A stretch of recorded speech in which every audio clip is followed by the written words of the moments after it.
Jimmy Butler at LeBron James, yan ang ating pag-uusapan. Final seconds. Bryant for the win. Bang!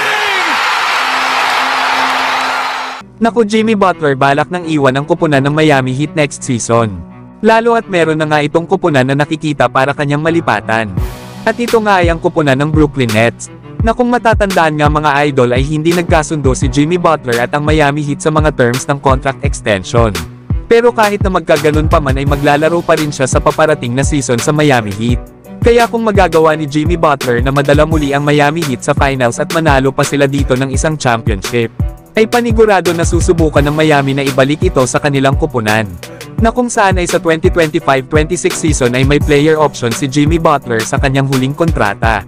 Na kung sakali nga na hindi pa rin sila palarin na manalo ng isang NBA title kasama ni Jimmy Butler, ay sigurado na aalis na ito ng kanilang kupunan. Lalo at simula nang mapunta ito ng Miami Heat noong 2019 ay meron ng 2 appearance sa NBA Finals si Jimmy Butler. Pero hindi pa rin nila magawa na manalo ng isang championship. Na last season ay maaga silang nilaglag ng Boston Celtics sa round 1 ng playoffs. Na hindi nga nakapaglaro dito si Jimmy Butler dahil sa kanyang injury. Pero last season sa kanyang 60 games played ay nag-average pa rin ito ng 20 points, 5 rebounds at 5 assists per game. Kaya ang tanong ay magawa kaya ni Jimmy Butler na manalo ng championship next season para sa Miami Heat, kaya yan ang ating aabangan. Samantalang grabe talaga itong si LeBron James. Dahil kahit ang kanyang dating teammate sa Miami Heat na si Shane Battier ay hindi makapaniwala na hanggang sa ngayon ay naglalaro pa daw itong si LeBron James sa kanyang highest level. Ayon pa nga kay Shane Battier, ay nakita niya nga daw talaga ang dedication ni LeBron sa kanyang katawan. Na ang kanya nga daw greatness ay nagmumula sa kanyang mga ginagawa. Kagaya ng mga pag-stretching, pagpapalakas band work at ang kanya daw size ay nakakapagod nga daw ito. Pero lahat daw ito ay nagawa ni LeBron James.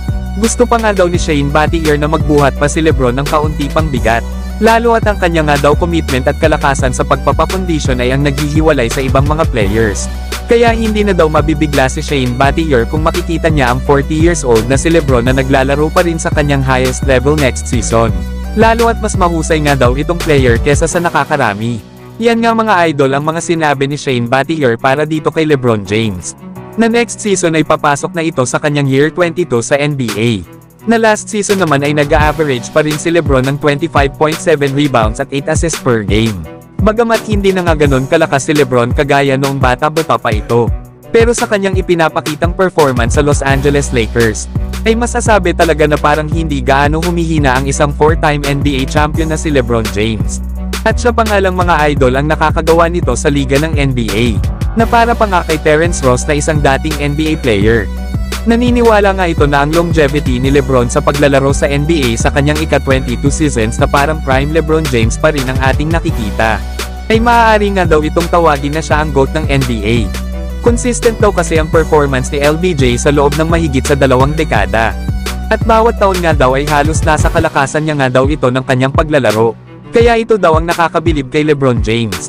Bagamat alam naman natin na itong si Michael Jordan ay nanalo ng 3-peat. Bago ito nawala ng 2 season sa NBA. Nasa kanya nga daw pagbabalik sa NBA ay hindi na nga daw ito katulad noong nanalo sila ng una nitong 3-peat. Pero nagawa pa rin daw ni Michael Jordan na manalo ng 3 sunod na championship na may total nga ito na 6 championship sa kanyang career. Pero para kay Terrence Ross ay si LeBron pa rin ang GOAT ng NBA.